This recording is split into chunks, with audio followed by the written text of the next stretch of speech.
İzləyicilər hal-hazırda bax iş gedir ustalar tərəfindən. Məryəm xanımın evində iş gedir.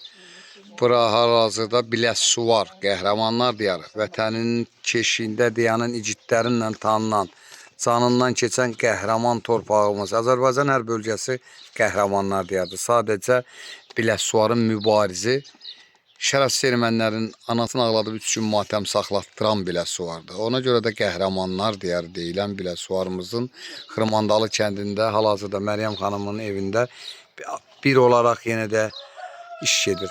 Bir şey də nəzərə çatdırım. Qoşqar qardaşımızın dükanına da dəftərə 50 manat yazdırıblar.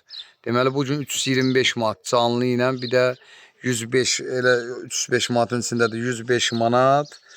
Tərlan aptek sağ olsun 105 manat aptekdə yığılmışdı, 220 manat mən burada yığmışdım, oldu 325 manat, 50 manatdakı Qoşqarın dükanında olur 375 manat. Çox gözəl məbləğdir. Allah sizləri var eləsin.